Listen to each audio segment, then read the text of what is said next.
And welcome into Cornhusker Connection. I'm Brandon Shanahan. Solo week this week. Shout out Tyler for getting married over the weekend, spending the week with his lovely bride Sophia. Congratulations. It was a beautiful, beautiful weekend full of love. So congrats to them. And I got plenty of football to talk about for the whole committee here. Great week to be a college football fan. We got Nebraska football back again. If it wasn't for Tyler's wedding, I would have been sitting around all weekend twiddling my thumbs, not knowing what to do without Nebraska playing. So we're right back there.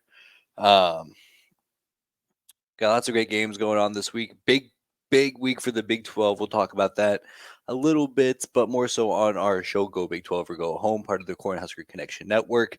Also, stick around for Bookie Brook and the boys. Get you dialed in everything sports betting, and some of us are turning into some winners. Another winning week for myself, of course. So you'll have to stick around for that. New betting strategy unveiled this week, just in the name of winning some dollars. We got enough of the season in front of us to make some big money down the road.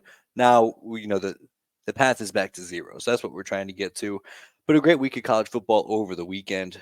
First and foremost on Thursday night, Houston Hail Mary win over West Virginia. Boy, oh boy, do I look silly. And, I'll dive into this more so on the Go Big 12 or Go Big Home show with Drew Russell here later on this week. But, man, I was praising West Virginia's whole team, the whole episode. I was like, there's a path to them to go to the Big 12 championship game. It's going to be Oklahoma and West Virginia if they can beat Texas. They couldn't even beat Houston. Houston's what, the third, fourth best team in Texas? Depending on how you feel about Baylor. Not a great team. But outstanding stuff. West Virginia almost pulled it out at the end there. But yeah, then a Hail Mary play. I was watching it live. I don't get to watch a whole lot of Hail Marys for some reason. I think I'm just jinxed. Same reason why I've never gotten to watch the final out of a no-hitter or perfect game. Whenever I turn the TV on, nope. Always got to watch on the highlight reel. But yeah, all week I was talking about how watch out for West Virginia. There's a path to Arlington. No, there's not. They stink. Just as I was overthinking it. Just as I thought at the beginning of the year, West Virginia stinks. But it does go to mention if you have a team that you need jinxed, I'll make a TikTok about them, and we'll be rolling. I feel bad for Iowa State this week. I had some good TikToks about Iowa State. Luckily, they got a bye week, but they got to not sing their praises too much. Otherwise, they'll go right back down the poop chute. Made a TikTok about TCU right before they lost to West Virginia, right before they lost to Iowa State. So now with West Virginia there. So if you need Team Jinx, just let me know. Maybe I should do that for every Nebraska opponent going forward. Just make a TikTok about them, talking about how good they are. Yeah, we're on to something. Do one about Eastern Iowa. Yeah, we're on to something. I got a new project over the next couple of days before Saturday. But like I said, great week of college football. I mean, that was just the cherry on top. Then even still, before getting to Saturday, Colorado blows a 29-0 lead to Stanford. Hey, let's not forget, ladies and gentlemen, Stanford is one of the top 10 worst teams in America. Not only do you blow a 4-touchdown lead halfway through the game, but you do it against a bad team. You get blown out in the second half by a bad team. What are we doing? How funny is that? I heard someone talk about how Deion's or Coach Prime's got a no, he's Deion. If you can't beat Stanford, you don't get a cool name like Coach Prime. Mr. Deion. He's running through a bingo card of ways to lose a football game. You get the blowout loss against Oregon. You get the blown comeback against USC. You get a comeback win yourself against Colorado State, and then you have, a historically bad meltdown against, like I said, maybe bottom 10's harsh, but Stanford's a really bad football team. And overall, a pretty bad football program going forward. Stanford's what Colorado would have been like if they hadn't gotten Coach Prime. So, funny loss. Funny. It was cool seeing all the Stanford players with the watch celebration. But that was fun. Um, that's part of the deal. It's part of the deal. You're such a loud, rambunctious group. Yeah, it's fun to see it go the other way. But they'll bounce back. But that game, man, you see, I'm also working on something where I get like a map behind me, like they do on election night, and I talk about bowl game and championship scenarios. Um, if you're looking at the Colorado football season and you want to get to a bowl game, that's one that you chalk up as a win. That's one that's not even like a swing state. That's you know Texas being red on in November. It's about you can chalk up California and New York as a blue state. You chalk up Stanford as a win. Now the road gets harder. I mean, you got to beat a team like USC, Arizona looks a lot better than we probably thought. That's now a must win. Absolutely a must win. Washington State. Washington State looks weird. Maybe Washington State's an easier win than we give them credit for. I think Colorado will find a way to get to 6 wins, but it's a lot harder now. It's a lot harder now. It's a lot harder to win an election as a Republican president if you don't get Florida. Not impossible, but it's tough. The road's tough. But yeah, that's before Saturday. I mean, we got Oregon and Washington. And I think kind of the takeaway from that game is what is Dan Lanning doing? I'm all right with everything that Dan Lanning did. Um, yeah, the at the end of the first half, that one stunk, but I guess I'm not on board with everything Dan Lanning did. That was pretty bad. That clock management there because you get the ball, you go for it on fourth down, and then you get the ball out of the halftime break. What are you doing? Get the points. You go on a 10-0 run before they even touch the football again. Now, granted, I don't know much about Oregon's kicking situation. Maybe it was just a scenario where they don't trust their kicker. I've seen that plenty as a Nebraska fan over the last couple of years where if you don't know how bad the kicking situation is, you look at it and be like, why are you going for it here? It's 4th and 3 from the 25-yard line. And I'm sitting there like, you better not send that kicker out there. Um, so yeah, but I love the aggressiveness. I mean, that's a big time game. These guys are juiced. It's on the road.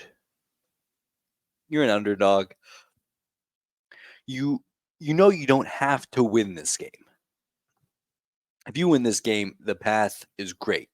Now the margin for error is thinner, but yeah, if you don't win that game, that's fine. Yeah, go beat up on USC here in a couple weeks. Go take care of business against Oregon State. Those are good wins. USC didn't look great. Talk about them. They got blown up by Notre Dame. Um, boy, did Caleb Williams look bad. I saw somebody make a joke that he's tanking so he doesn't have to go to the Broncos or the Bears. I don't blame him, but that's a tough look. Because I thought if I was going to sell you on Notre Dame winning that football game, I would have sold you on, which by the way, I didn't. I wouldn't have sold anybody because I thought USC was going to win this game. But if I was going to sell you on Notre Dame winning that game, it's because Caleb Williams can't carry that team to beat a team like Notre Dame on the road, like he couldn't do against Utah last year. But I mean, Caleb was. I don't want to say Caleb was the problem, but you got a game plan that worked and shut Caleb down in a way that I didn't know was possible.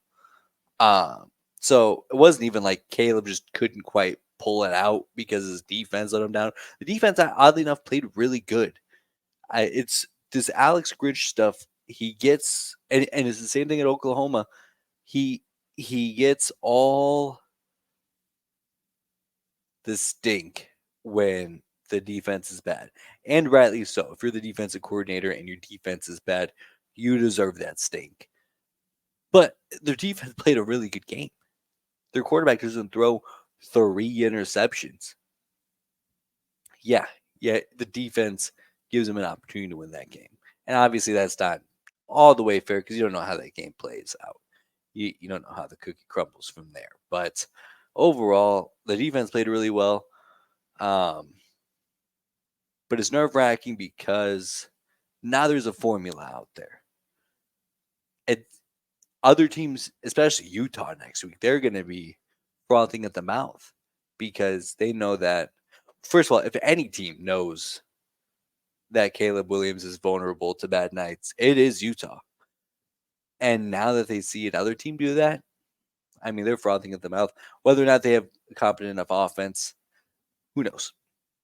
I know preseason, I think one of my bolder takes that I felt oddly good about, there's a couple of bold takes that I had that I'm like, I don't feel that great about it, but I guess like Mississippi State, I'm like, I don't feel good about this. I know I'm not right, but I just can't talk myself out of it. One of the ones I felt good about was USC losing 3 games. And not because I didn't think that they were good, but you're starting to see it now. You play at Notre Dame last week. You play at Utah. It's going to be probably the best defense they see all year. And then you play Cal. But then you play Oregon and Washington. So that's 5. There's going to be 3 top 20 teams, 2 top 10 teams, and a top 15 defense. And then Cal. And Cal's not a bye game. You still have to go out there, strap it up, and play with them for 60 minutes, and you're going to get Cal's best game. I mean, Cal, they're playing for a state championship here. So we'll see. We'll see how the cookie crumbles for USC. But I do feel now. Granted, I didn't have them losing to Notre Dame. I had them losing to Utah. You flippity floppity those. But I feel good about that one now. It's a good look. Maybe I'll have to that next week. I'll dive into some of my preseason predictions because there's something Mississippi State. I got the most flack on.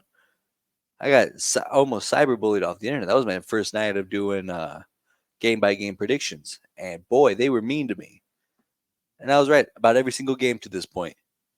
It's crazy how that works. Play Arkansas coming up. Really need the Hogs to swoop one out because that's one that I circled where I'm like, yeah, Mississippi State could win this game. Mississippi State could, but I'm not gonna pick them to go on the road and win if this was in Starksville. Sure, give me the Dogs, but it is what it is. Nebraska plays again this week. They play against Northwestern. They do have a winning streak against Northwestern on American soil, which I think is important to mention. When they play on American soil, Nebraska shows up as the better football team. Double-digit favorites as they should be. I mean, first of all, I was right about Illinois. Let's not get that, sweep that under the rug. I was right. Nebraska, and I'm kind of glad Brooke and Tyler aren't here because they wouldn't let me have this point. But the intensity I felt coming out of this team after the Michigan game, I thought, oh, this is different. This is different. Now those guys would tell you, well, yeah, we heard this rah-rah stuff with the previous regime. I'm thinking, man, nope, it's different. It's different. This team takes this way more personally and take it personally in a way where it's motivating, where it gets these guys mean. It makes these guys mad. It makes these guys embarrassed. Where I feel like the last regime, it just kind of made guys feel sad. It's like, man, we're a bunch of losers. We just can't find ways to win. Oh, look at us, poor us.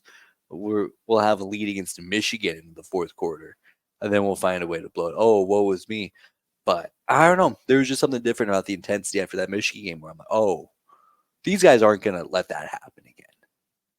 These guys are going to be dialed in against Illinois. And they played like shit the last 60 minutes or the last 30 minutes of the game. They still won by 2 touchdowns on the road. Granted, Illinois is what Illinois is, but that defense was awesome. Henrik Harburg didn't have his best night by any means. Anthony Grant put the ball on the ground again, and they still found a way to win by 2 touchdowns. Felt like they could have won that game 24 points or something. I don't know if we'll get that kind of intensity again out of against Northwestern, but I think that game could be what we look at as kind of the jumping off point. I was like, okay, in the past, for Nebraska to win games in the conference, they needed things to kind of go perfect, right? Like Northwestern a couple of years ago, they won like 55-0, 55-3, or 55-7, whatever. They won by 1,000,000 points. The game was over at halftime. Um, so when you win games like that, all right, whatever. But like they played like shit the last 30 minutes of that game. Henrik Harburg had a bunch of turnovers. Anthony Brown we couldn't find a running back to hold on to the football. But it didn't matter. And granted, it's all because of the defense stepped up, but the defense stepped up. That's not nothing. Tristan Alvano hit a good field goal. Tristan Alvano hit a 30-yard onside kick. How awesome is that? We never get breaks like that. We get breaks. We've seen breaks like that go the opposite way. So I think if I'm looking at the brightest timeline here and we're sitting at the end of the season thinking this was the best case scenario, pretty much. Getting blown up by Colorado still stinks. That's whatever the best case scenario is. It doesn't involve getting blown up by Colorado, but well, you know what? It could because maybe that's the reason why we don't have Jeff Sims out there. Another reason why I'm glad Brooke and Tyler aren't here. They would have yelled at me for that, but now they know how to win. Now they know what winning looks like. They know what winning feels like. They know that the work that they do off the field and in the weight room and in the film room, that does actually pay off to wins. Now, this team is good enough to win. Are they good enough to beat Michigan and Ohio State and Penn State? No, nobody's saying that. But are they good enough to beat the shit out of Illinois? Are they good enough to beat the snot out of Northwestern? Absolutely they are. Absolutely they are. And I think this is going to be kind of another stepping stone to that. This is going to be another opportunity for them to build upon that win against Illinois and keep that momentum going. And I think they do. I think they do handedly. I also think that the Big Ten's bad. No way to sugarcoat it. Ohio State's really good. Michigan's really good. Penn State's really good. The rest of the Big Ten stinks. And I think that we're letting a couple of wins on Northwestern's plate elevate them a little bit higher than they should be. The Big Ten stinks. Even though Northwestern has been more successful than I think any of us would have given them credit for, they still stink. Nebraska also stinks. Okay, I'm not getting too far out of this, but yeah, Nebraska does stink compared to like other conferences. But this is an opportunity for Nebraska to do something. This is what winning cultures look like. Winning culture don't lose games to Northwestern at home. So Nebraska's double-digit favorite. Give me them. Give me them. Other big news: Henrik Harburg named a starting quarterback for this weekend. I made a TikTok about it. Yeah, I feel good about it. Now, I said last week, and I stand by this, I wanted Jeff Sims to be quarterback one coming out of the bye week. To me, that felt like a good opportunity to reset. If you want to reset and you want to get the guy with the higher ceiling out there, that's great. Get him out there, get him healthy. But that's not what's going to happen. And I think that's totally great. I think that's really fine. I think that, like I said, one of two worlds, I think, really makes me excited about Henrik Harburg. Excited may not be the right word, but you'll know what I mean. If Jeff Sims isn't 100% healthy, this isn't a discussion. It's it. If Jeff Sims can't create with his legs, he's not Peyton Manning back there. He's not going to dice up he's not going to throw, he's not going to complete 80% of his passes 10 yards down the field piece. No. You throw him out there because he's an electric athlete and he's got a strong arm. If you take away one of those things, what are we talking about? Give me Henrik Harburg by 1,000,000. There's also something to be said about going with the guy with the hot hand. How there's a lot of people who don't think that hand is actually very hot, but he's 3-1.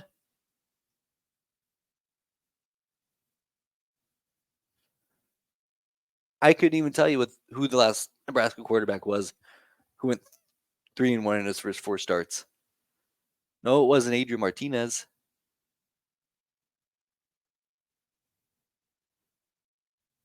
I don't think it was. Definitely wasn't Casey Thompson. I'll think about that next week. Except it'll be 4-1.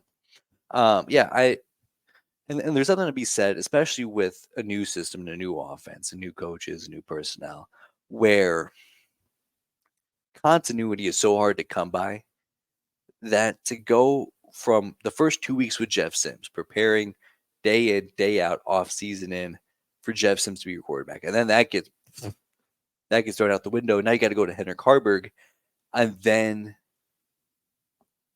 6 weeks later, five weeks later, you go back to Jeff Sims all of a sudden after finding some continuity there with Harburg. I don't know. And I think what we also forget is that Henrik Harburg is still a very young and raw quarterback.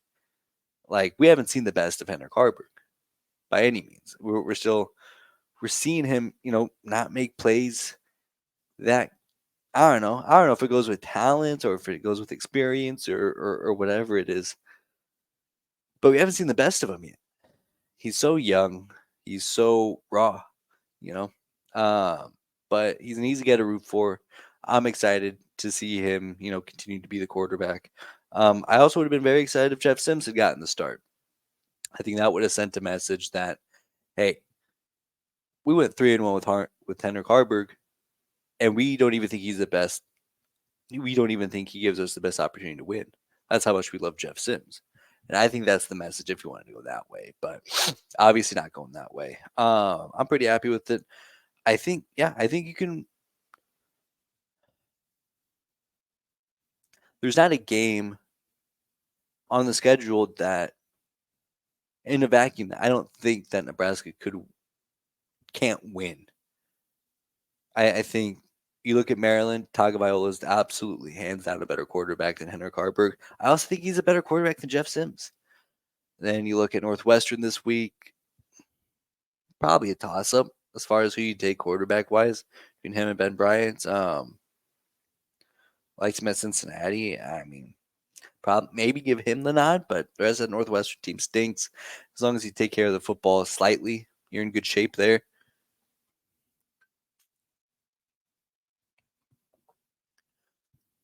Michigan State, give me Harburg. Whoever Iowa's QB2 is, give me Harburg. Whoever Wisconsin's quarterback 2 is, give me our quarterback 2. I don't think Nebraska is going to face a steep quarterback disadvantage with Henrik Harburg outside of the Maryland game. That is what it is. With that said, the Big Ten West stinks. They stink. It's. I'm so sad to see the Big Ten West disintegrate with the loss of divisions going into next year. But I am glad that we are getting the pinnacle Big Ten West season. I mean, Nebraska, Wisconsin, Iowa are all on QB2 due to injury. And their first quarterbacks weren't even good to begin with.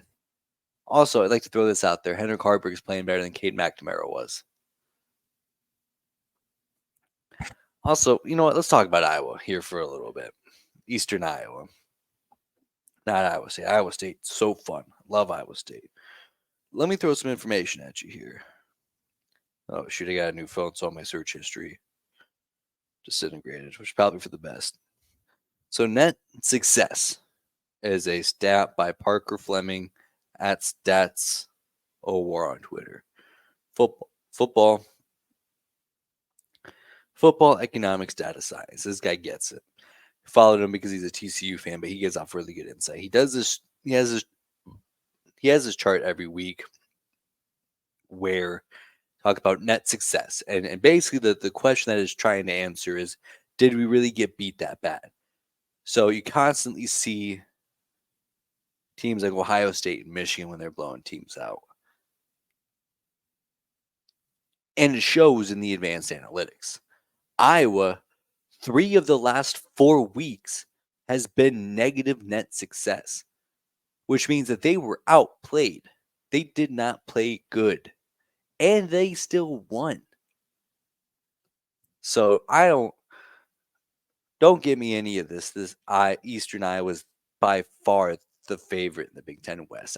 Now, granted, they have the head-to-head against Wisconsin.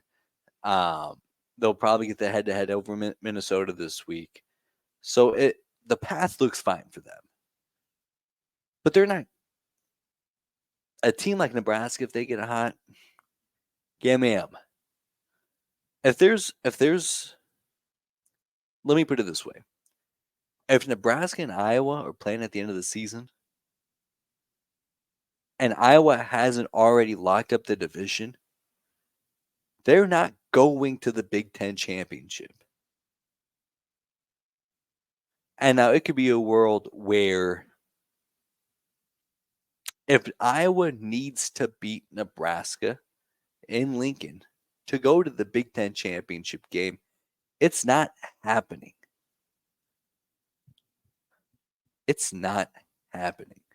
Now, granted, there's still a lot of time between now and then. Maybe we could have our next 3 quarterbacks get hurt. Maybe the rest of our running back room falls down with the first 2 guys in Emma Johnson, Gabe Irvin. So maybe it's a different game than how I see it today. But Nebraska's defense doesn't even have to be the best version of them to keep Iowa under 2 offensive touchdowns. And yeah, you're telling, Henrik Harbor, go out, score 17 points. It's in Lincoln, so I don't know if I trust Tristan Albano yet. In Lincoln, he's a great road kicker. Very weird setup, but nonetheless. More of the story is if Iowa has to beat Nebraska to do anything they want, it's not happening. So hopefully for Eastern Iowa, they wrap it up well before Thanksgiving, because that's the only way that they're getting in, which is very possible. Like I said, they have the easier, they have a good path. They've already done a lot of the hard work. They got the head-to-head with Wisconsin. But they're going to lose some games here. They're not going to win out. They're not good. That's the thing. So they're just not good. But it is what it is. Kind of get into the other stuff that we had planned for you today. Solo show. So we'll go into our rankings here. I'm pretty excited about the rankings here. Here are top 10 Cornhusker Connection top 10 rankings brought to you by the Cornhusker Connection Network. Would be a great spot for a sponsor if you know anybody who would like to pay to advertise a podcast that gets 3 views per episode. New 1 and 2 the entire season. The Cornhusker Connection rankings have ended up with Georgia and Michigan 1 and 2. Not the case this week. Starting from the top, we got Michigan, Washington, Georgia, Ohio State, Oklahoma, Florida State, Penn State, and North Carolina, followed by Oregon and Texas as the 2 losers. Now, I've talked about how I do my rankings, and because it looks a little bit funny. It looks a little bit different than the other rankings. It's not so silly where Florida State's number 1 by any means, but I break these teams down into tiers. Here's how I do my rankings. Top tier, teams that have a really good win, and they haven't been challenged by inferior teams. So that tells me that you have a high ceiling. You can beat really good teams. I've seen you beat really good teams, and you don't struggle with inferior competition. So your floor is higher, which is why Washington, Oklahoma, and Ohio State are in that top 3. Washington's win against Oregon, it may be the best win in the country, depending on how you feel. Oregon versus Texas. Oklahoma, if, however you feel about Oregon, Texas, the other way, Oklahoma could very well have the best win in the country. Ohio State, again, probably depending on how you feel about Notre Dame. I still think beating Notre Dame is a very impressive win, especially in the manner in which they did. As far as having to come from behind on a late second drive, that's impressive to me. That's a good win. That counts. Then neither of those teams, outside of those 3 really competitive games with good teams, have been had broken a sweat. So give me that. Granted, Ohio State. I hear this. Ohio State didn't play great against Maryland. So what? They won by 3 touchdowns in second gear. That's the that to me is a sign of a really good football team. And then you have the next tier where it's they haven't broken a sweat, but they don't have that signature win. So really high floor. They're probably not going to get tripped up by an inferior team. But I neither of the teams ahead of them, and they have a great win. So you just don't get enough credit. Teams like that, Michigan, Penn State, Michigan and Penn State are the big two. Georgia, you could put in this category.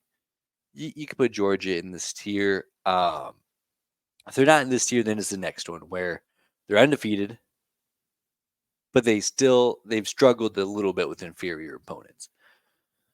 They've struggled a little bit with inferior opponents. So that would be Georgia, Florida State, North Carolina, getting pushed around by Appalachian State.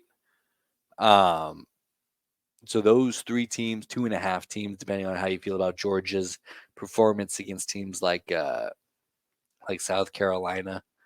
They're probably more in the tier of the second tier teams, but I mean, you could talk me either way there. And then you have the loser tier where it's you have a loss, but it's against the top 4 team in the country, and Texas and Oregon. So those are my rankings: Washington, Oklahoma, Ohio State, Michigan, Penn State, Georgia, Florida State, North Carolina, Texas, and Oregon. Again, it feels funny having Georgia down that low, having Michigan outside of the top 3, but I mean, that's just kind of how I see it. And now, granted, if Michigan goes and beats Penn State, that's the signature win. They're right back in that top tier. And I mean, I'll tell you what, dude, I love Penn State. That might be the best win in the country. They might be back to number 1 for me. But again, I got to see it. You got to see it. Let's see. I mean, none of the other guys are really here to defend themselves. Florida State up at number 1 is crazy to me. Also equally crazy to not have Florida State in the top 10, but I appreciate them both being so adamant on their stances. I'm pretty sure we have the same 10 teams. Tyler has Oregon State at 8. Who does he not have? He doesn't have. He doesn't have Florida State. That's who. I'm actually not. I definitely don't like Oregon State above Texas, but it is what it is. He's a newlywed, so he gets a bit of a pass there. So it is what it is. That also brings us to our college football playoff. So top 4 teams, if the season were to end right now. Granted, obviously this won't happen because Michigan and Ohio State would be playing each other. But Washington, Georgia would be a crazy game. But yeah, you could probably swap out the loser of Michigan, Ohio State with Oklahoma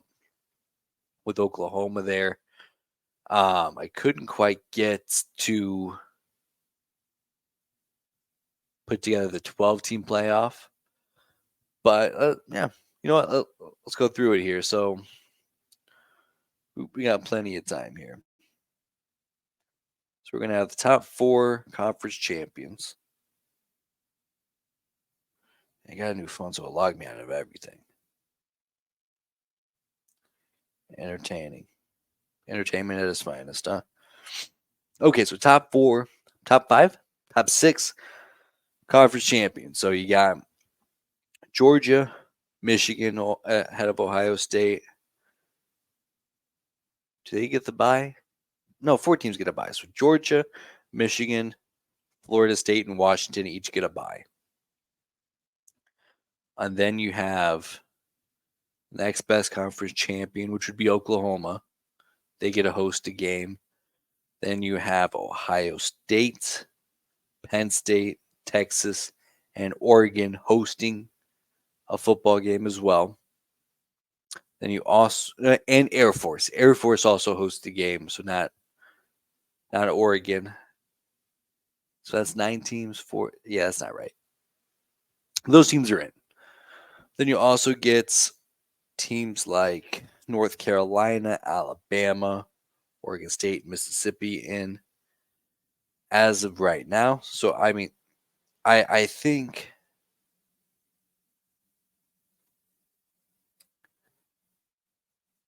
Yeah, I don't know who's against this, man. This stuff is awesome.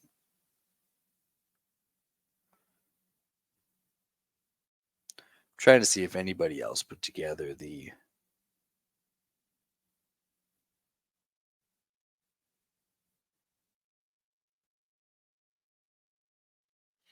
Doesn't matter. We'll figure it out. But nonetheless, that's where we're at. Great week of college football coming up. Nebraska and Northwestern. That's a good Big 12 games. We'll talk about that coming up here on Go Big 12 or Go Home, also on the Cornhusker Connection Network. So if I'm not mistaken, that episode's already out by the time that you're listening to this. Go check that out. With Iowa broadcasting legend Drew Russell talking about the Big 12. Great time to be an Iowa State Cyclone fan, I'll tell you what. So we'll talk about the Clones. We'll talk about how the conference is shaping up. Is there anybody who can get to Arlington outside of teams who embody the Red River rivalry? Who knows? But nonetheless, great stuff here on the Cornhusker Connection Network. We got you covered every single day starting now. We had a couple weeks off. Tyler got wedding, cut him some slack. But that'll do it for me here on the Cornhusker Connection show. Shout out again, Tyler and Sophia. Congratulations on your marriage. And hope you guys are celebrating as you should. Go Big Red.